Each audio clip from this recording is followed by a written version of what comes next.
Hello, everybody. Welcome to my nonprofit Living with Fibromyalgia.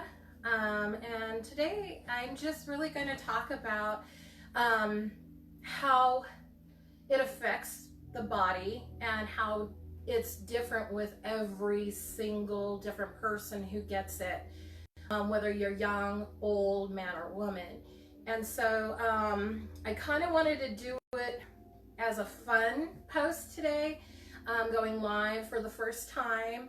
It is Fibromyalgia Awareness Day. So I thought it was a great day to launch.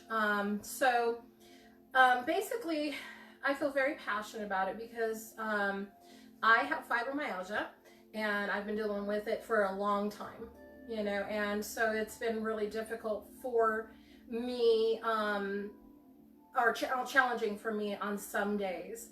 And so we're going to kind of talk about that. But really what we're going to go over is initially when it comes to fibromyalgia, what is fibromyalgia? So I think the biggest thing with fibromyalgia is we've got to understand that it affects the nervous system. And so it does a lot of things to the body. And, once again, there's no cure for fibromyalgia. There is hardly any way to detect that you have fibromyalgia. They've already eliminated doing the trigger points, which I believe are 11 points on the body, where if it's tender, and the doctor usually does a touch test. But they have, just recently I read a couple articles basically stating that now they're starting to detect that fibromyalgia you can actually find it in the blood system, so you can actually detect which is fibromyalgia, what is rheumatoid arthritis, and also lupus, and so forth and so on. So I literally just read this article that put out, I think it might have been about a year ago, but hey, you know what? I like those odds. Hopefully they will find a cure, or even how to figure out how to treat fibromyalgia, because like I said, it's nasty and a lot of people don't know you have it. You look normal, you look happy, a lot of people put on a mask, literally, just, a metaphorical mask. That we're fine, everything's fine, everything feels good, when you go to work you're not going to complain, but most days at a level of pain you're usually about an 8 out of 10. So we're going to kind of hit on some of those points today. And so basically, what is fibromyalgia? So fibromyalgia is literally a few things.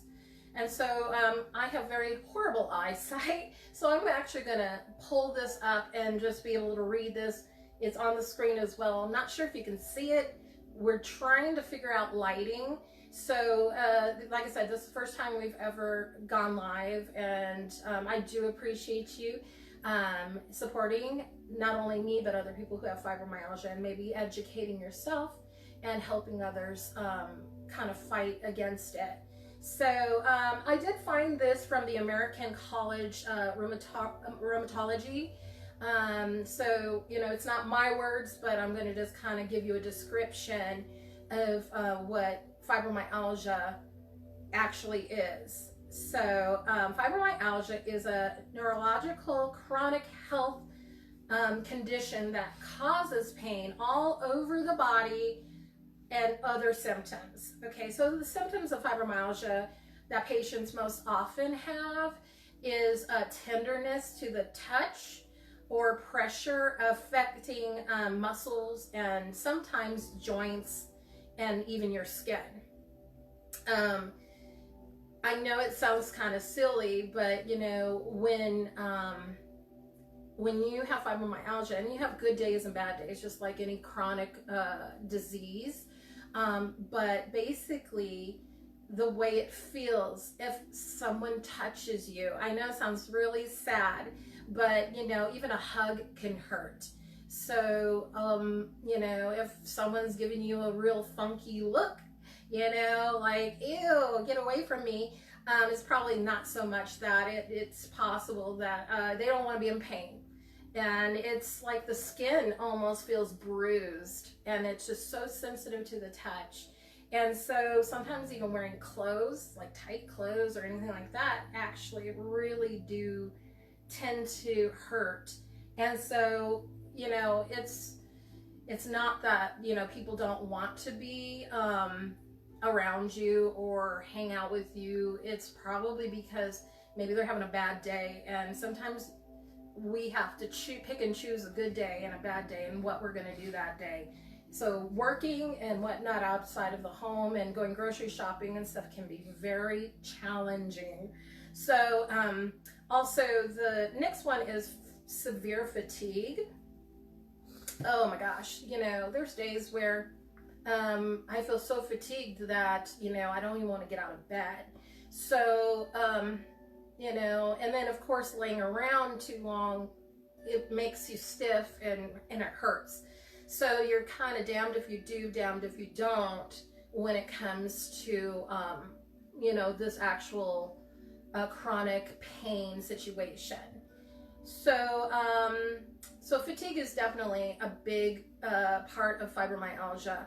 It, you know, you feel pretty tired during the day, but who wouldn't feel tired because of the fact you're in pain all day? So it's very tiring. And, you know, it's really hard because with the fatigue and the pain, it's so hard to actually get sleep as well. So you have insomnia issues as well because it's just like a vicious cycle. The next one, of course, is talking about sleep problems and then waking up unfreshed. So once again, that vicious cycle is very hard to overcome when you're dealing with it. Problems with memory, so they call this fibrofog. Fibrofog. We can blame that on old age, possibly, but I don't know. I think I have a bad memory anyway.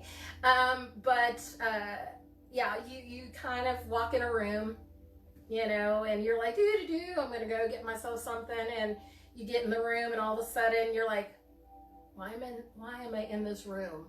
Why? So, and I'm sure that happens to a lot of people. That's probably something just common with, you know, getting older or whatever, but fibrofog is a real thing. So if you know me and I'm sitting there going, oh, what's the name and what's this and that, and I can't think, that's my fibrofog going into full action. So the next thing that some patients also may have, let me just reiterate also, I am not a doctor, I'm not a physician, I am not a professional, I'm a person who has the actual disease. So I'm basically giving you information of what doctors have taught me, what I have learned on my own with research, and also what I deal with on a daily basis, you know, and what I've learned to overcome some of the problems such as medications and things like that, you know, so just be mindful that I'm letting you know I am absolutely not a physician. So I'm not giving you actual medical advice. I'm just gonna tell you what I know and what I've learned and what I can help you understand from a person like me to maybe people that you already know who have fibromyalgia. So hopefully there's not a lot of people, because it is not a fun thing to have, but also people with rheumatoid arthritis, lupus, things like that, they have a similar type of I guess not medical, but it's something that's kind of similar with some of the symptoms. So also like rheumatoid arthritis, but also osteo and all the other arthritises are kind of linked in together with fibromyalgia, just because you have the same kind of tenderness and problems. Watch out, Michaela's gonna sneeze, and she's like right there. Just so you know that I have my son and my daughter down here, and they'll be nice and quiet and sweet. And Michaela's going to read out any kind of questions if you have any shout outs and whatnot. But also, so going back to this, some patients also may have depression and anxiety.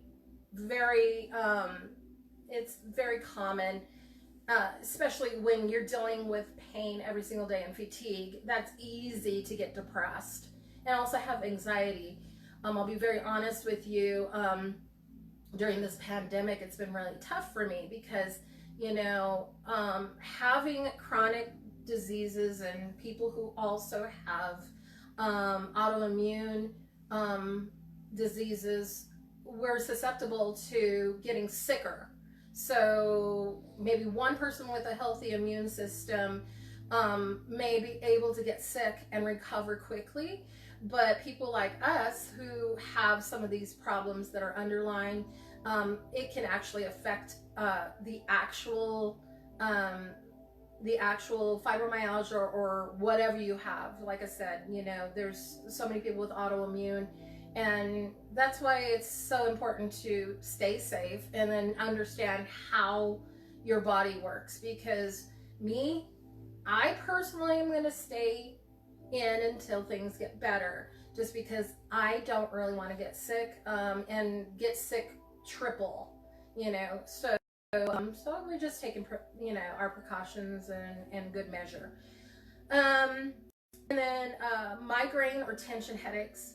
I've always gotten tension headaches a lot. I always blamed it on my allergies, but apparently it's from a fibro. But migraines too, boy, sensitivity to light, sound, smell, it's there. That's a big part of how fibromyalgia kind of just plays with you. I literally will get ill from just perfume smells, like floral smells. So like laundry soap has to be non-floral. It has to have no scent whatsoever. So that's one of the things that I've learned in how to overcome and then figure out how to make it better. Your digestive system, so you can have IBS, things like that. It's different with every different person. So we're going to also talk about foods that affect fibromyalgia as well. But you have to understand that food in general, we have to learn about our gut health anyways. So really understanding what food does to the system is probably a smart thing for anyone. I am a crazy researcher person that can't get enough of learning. So when I knew I had to move in a different direction, I knew I had to change how I lived so that I can function on a day-to-day basis. Also, they say like you can also get like the acid reflux or the GERD type of stuff, which but it is what it is, right?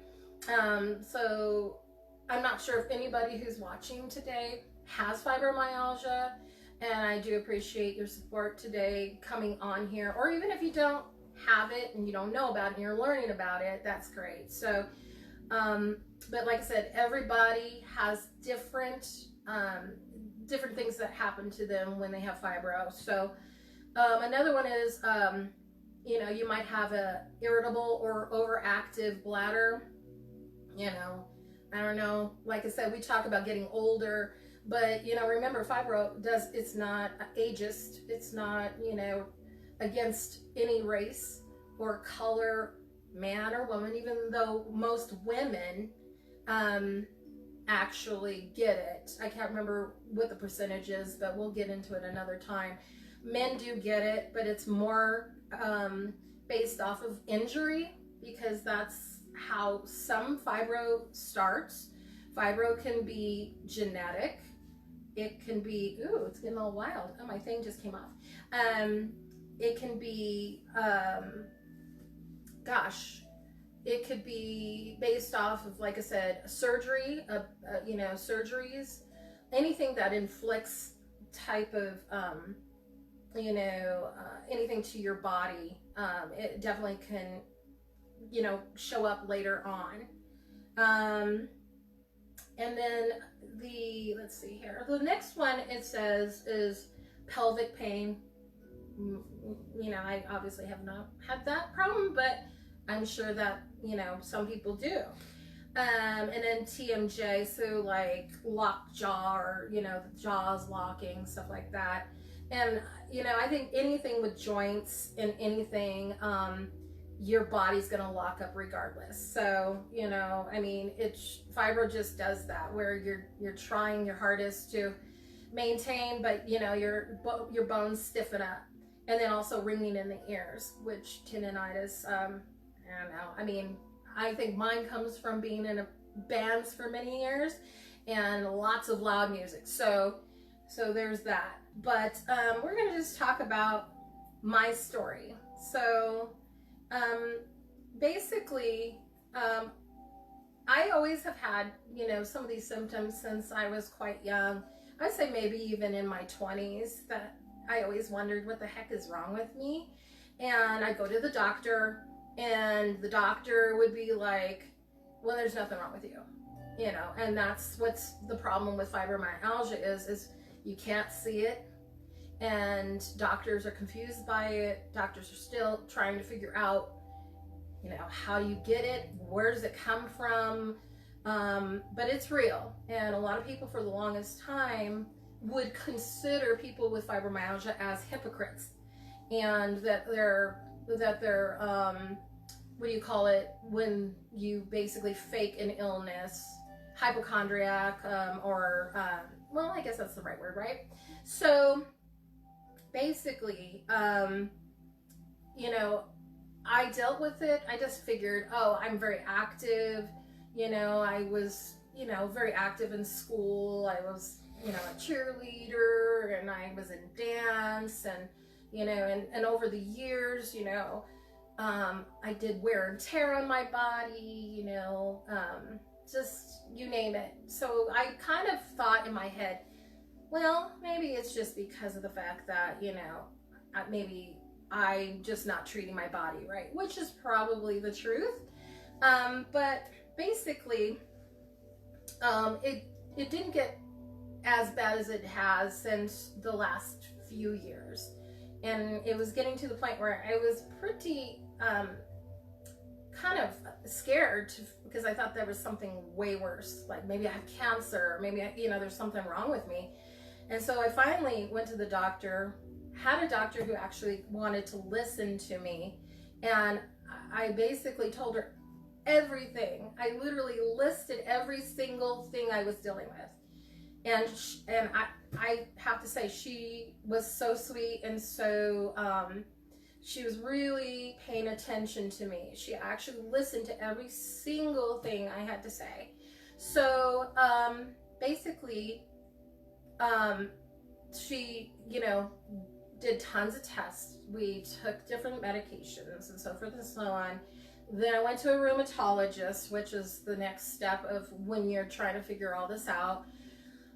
Didn't really care for him, but he was informative. But that's when I found out that I had fibromyalgia, and that was a diagnosis in October of 2018. And so the next step was putting me on, it feels like a million medications. So they had me on Cymbalta, Celebrex, Baclofen, which is a muscle relaxer, gabapentin, because I failed to tell you that I also have carpal tunnel. Once again, a lot of wear and tear on me. And then because I can't sleep and I had problems, Ambien. And then there's a few other medications that I've taken and gotten off of it, but these were pretty much it. And some of them I had to take 2 a day or 2 at a time. So it was like a handful of pills. And so basically, at the beginning, it felt good. And I can't remember if it's the Cymbalta, that's an antidepressant, or the Celebrex. I get either one wrong. But So basically, it just helps you calm everything down in your nervous system. Apparently, it works. Some antidepressants help with it. And I'm not holistic, but I do believe in a natural way of taking care of yourself. So, I mean, once again, I hate pills. I hate swallowing pills. I don't know anyone that might possibly be on the same track. So, I was getting to the point where I was tired of taking these pills. So I'm like, I'm going to do my research. I'm going to try to figure out with my doctor. I'm like, I'm done taking these pills. So I did it for more than over a year. And really, I had to take myself off because it just wasn't making me feel the best. So I know that some medications can kind of counteract with one another. So that's basically it. You know, you just have to really think about what is your goals. You know, do you want to be under medication and mask everything, or do you want to actually try to fix the actual problem? So that's one of the things that I did, was took myself completely off of these medications. And so then I learned that there's so many different foods, even healthy foods, that actually affect you and your inflammation in your body. Is nightshade type of vegetables, which is tomatoes, potatoes, peppers of all kind, hot peppers, bell peppers, eggplants, things like that. And researchers are saying, well, there's two sides to it. Researchers are strongly saying that it causes inflammation. And so obviously omit those out of your diet. But then there's other science saying, I'm not quite sure if that it affects the actual body, or, you know, whatnot. So me, I'm like, okay, I know about it. Yes, I do have some like salsa every once in a while, or maybe, you know, a pasta sauce or something every once in a while. I do notice a little bit, so there might be something with that, but I don't like eggplant, so we're good there. The sad part is I love potatoes. I know they're starchy, but, you know, I will have potatoes every once in a while. So, hey, you gotta live. It's the whole lesson of what should I eat and what shouldn't I eat, not what I can and can't eat. Because the thing is, I can eat anything. I could go crazy and have fried food and yum, but how I'm going to feel the next day or that evening is kind of why you have to kind of stay away from it. Okay, so the next thing is low impact exercise. And the reason why I say low impact is because fibromyalgia is mean. It's basically you go and you're like, hey, I'm gonna go take a walk, and I'm gonna power walk, and I'm gonna go do some things, and then all of a sudden you're like in bed for 2-3 days because you overdid it. That's what fibromyalgia does.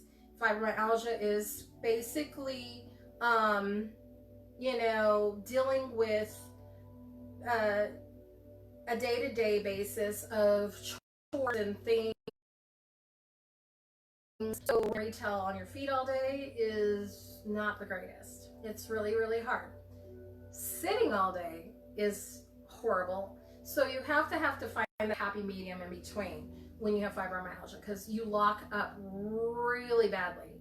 So once again, you know, it's kind of like a joke with fibromyalgia patients, that, oh, you know, you have a good day, so you're going to get everything done. You know, you're going to clean your house, do your laundry, change your windows, whatever you're going to do, you know what I mean? You're going to install things and build things because you're feeling good. And it's very seldom that you have a really good day. So basically, you know, it's a hit and miss situation where you wake up and boy, if you can get up and feel refreshed, that's a good day for somebody who has fibromyalgia. So low impact exercise like water aerobics, things that don't have a lot of stress, is very helpful. So I think that's something that you want to focus on. I know Michaela told me, and I apologize, I'm trying to figure this whole thing out because this is the first post or first stream that I'm doing. So I apologize about the light and the technical difficulties, but I know Melissa asked a question earlier, or maybe she just made a statement that, what was it? She was feeling fatigued? Fog Brain fog. Okay. And just aches and pains. Aches and pains, girl. I understand, and, I do encourage everybody now to follow me, but also go on my website. Because my website, and I know I'm a little slow to it, Aramburo, I'm real slow to it right now, but I have a ton of recipes that not only did I either find or I tweaked, and it's literally healthy foods, and they're superfoods. So, and they're yummy. My kids will tell you that we make a peanut butter, honey, like oatmeal type of like energy bar, but we put dark chocolate on the top, and I kid you not, the kids love it. It's healthy. There's no artificial sugars in it, nothing, and they eat it up. And they'll tell you there's tons of little treats and things that we make around the house that are extremely healthy from extremely superfoods. So I will start adding more and more of my recipes on my website. So maybe you try it and you tell me about it. That'd be super. But yeah, so we'll talk about that on another time too. We'll be doing some recipes because I like it. We like to cook around this house. Mm-hmm. That's why we're all chunky. So heat therapy, I use it a lot. Now, like I said, it's not for everybody, but if you can handle the heat, I say do it. I have in my office, I literally have a heating like office chair. I have a heating thing that you lay on. I can't even tell you how many heating pads and things I have. And then I also have one that goes around your neck that my mom bought me. And so I use those if I'm really feeling stiff and I need to loosen up. And I use heating pads just so that I'll stretch and then I'll heat it, and I'll stretch it and I'll heat it, because then it loosens it up for the day, especially in the mornings when you are trying to get up, wake up. Obviously you're fatigued and you're tired. But I would recommend, if you're really feeling stiff in the morning, try to find yourself a heating pad or something. Turn around on it, your hips, wherever you're feeling it. Me, I get it on my lower back, my hips, so it's sometimes really tough. But heat and stretch every single day. And then on top of that, a healthy diet, as we just talked about, taking away prescription type of medications. If you're into that, I don't judge. I personally just wanted to stop taking medications one after another, where I felt like it's either messing me up more or it's my head, my body. I just didn't like the way I felt with all of those medications. But you know what? I changed. It wasn't overnight, and I had ups and downs. And yes, I do cheat when it comes to foods. I'm basically on a low carb, no gluten, no preservatives, GMO free, and all the above, diet, because there are so many things that you can and can't eat when you have fibromyalgia. So, it's really about changing things out. So Michaela says she has a question. So Melissa actually has a question for you, asking, would yoga be a healthy workout for those with fibromyalgia? Ooh, I love that question. And the answer is yes. Now, I'll give you what I can do and what others possibly can do. So I've always heard Ooh, it's all wild again. I've always heard that do yoga. It's stretching and, and it's slow. And of course, anytime you go to anywhere that has like a trainer or a class, and you might see people doing advanced stuff and, it might be too much for you. Don't do it. Do what you can do. Me personally, with the wear and tear in my body, I have bad knees. That's another story. I have bad arms. That's another story. And these are injuries that I've had in my past. So there's a real good reason why I can't do like holding poses and things like that. You can see people who can hold their weight. And regardless if I was a little string bean, I personally can't I can't do yoga. I can't do those poses because my arms can't hold me, because I have carpal tunnel, first of all, and then a long story short, I pulled my ligaments in my arms in junior high, middle school for those that are younger. But yeah, I've heard yoga can really help. So, there's no harm in trying things. So that's the way I look at it, is like, if you want to try, and it makes you feel better, then I say, ease your way in, and slowly, gradually get better and better, But yeah, you want to do something that has stretching in it. Stretching is number one. I don't care if you exercise at all during the day. Let's say you do nothing, but stretching for sure. Other than that, we're going to definitely wrap this up. I'm going to try and basically do one of these a week. We'll just see. Obviously it depends on how I'm feeling, and because like I said, it's day by day. I woke up today extremely stiff and sore in my hips and my lower back. So basically, like I said, I have to do a very gradual waking up.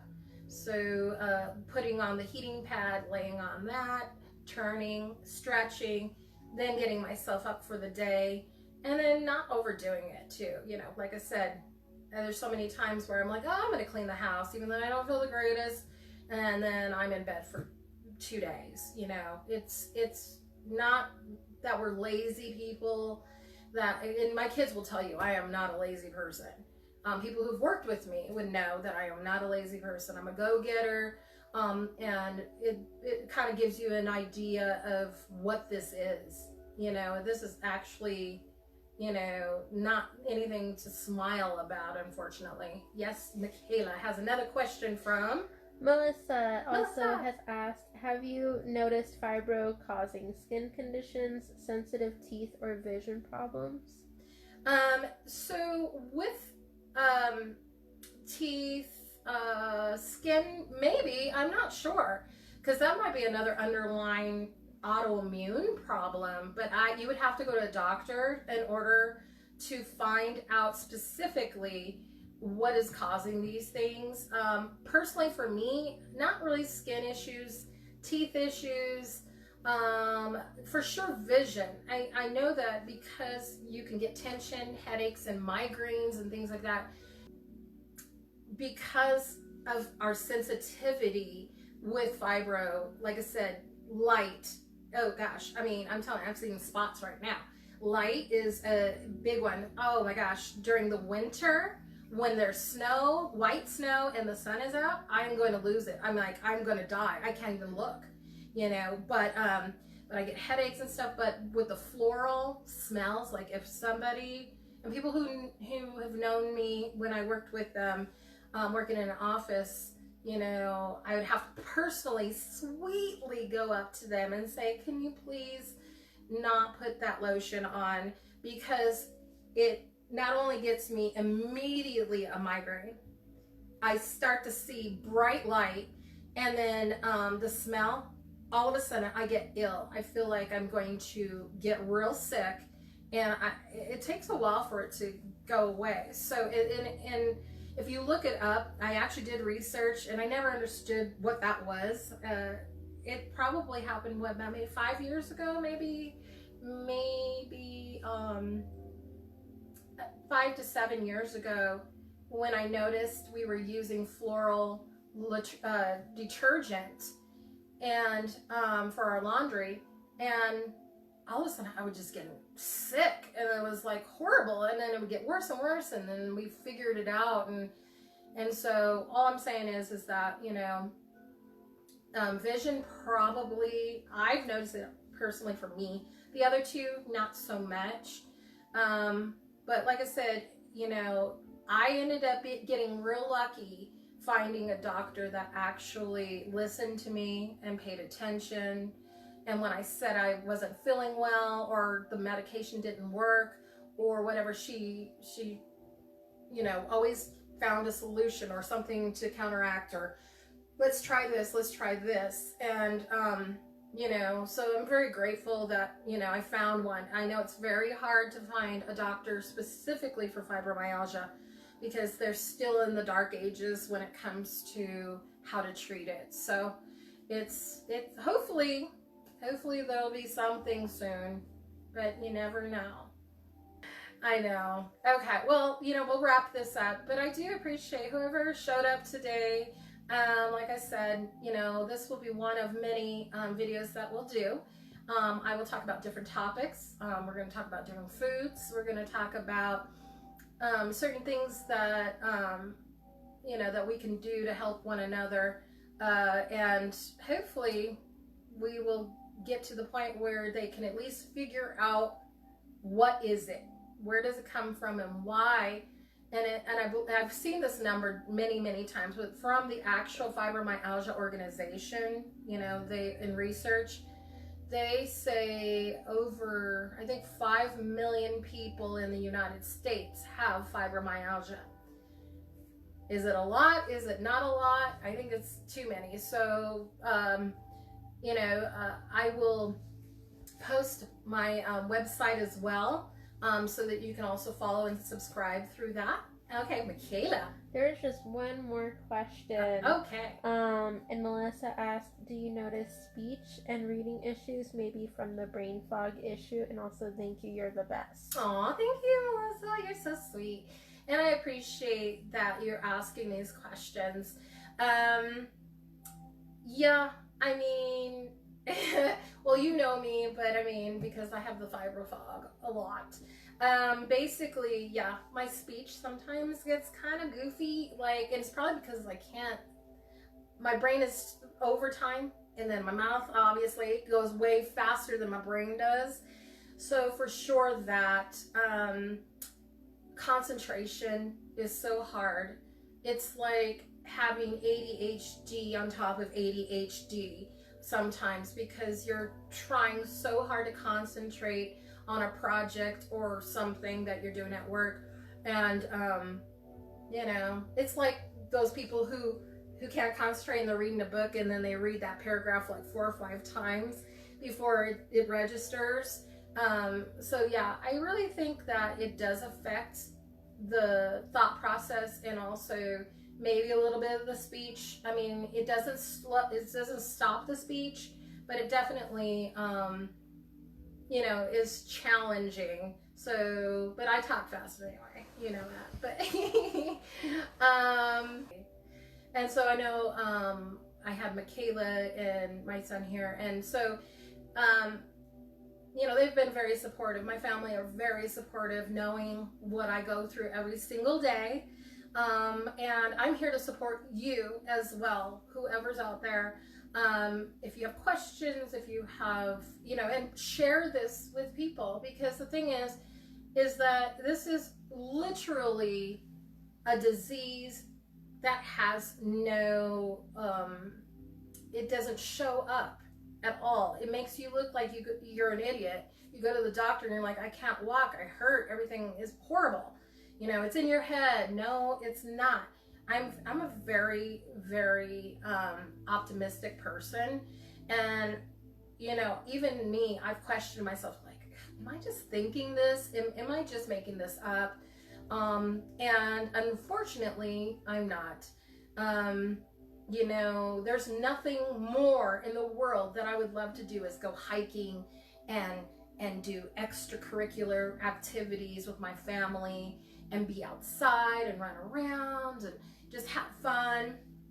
And some days I can, but some days I can't. And, you know, a big trip, you know, even just driving to Estes and walking around a little bit and coming straight home would put me in the bed for a couple days. So, you know, it's no fun, but once again, you know, there are challenges to many different other diseases that people do deal with every single day. So I guess that's my, you know, thought process right now is just, I want people to be aware of this, and I want people to not feel sorry for me, or hopefully no one else, because, you know, it's not like, you know, we can help it, but understanding something better is always the way to go. So if you can, you know, next time you see something that says fibromyalgia, you're going to go, oh, I know exactly what that is. You know, it's not very cool. You know, it's not good. And let's, you know, hopefully we'll pray and see if maybe someday there'll be a cure for it. But at this point, there's no cure. And, you know, and today is Fibromyalgia Awareness Day. And once again, you know, I appreciate everything you guys do for me and my family, and supporting everything that we do on this side. And stay tuned. I'm going to try and get on here next week. Hopefully, maybe Tuesdays will be our day. We'll just see. All right, guys, you have a wonderful day. I will put my website and everything in the comments, and go visit it, and then we'll try to work this out. Bye.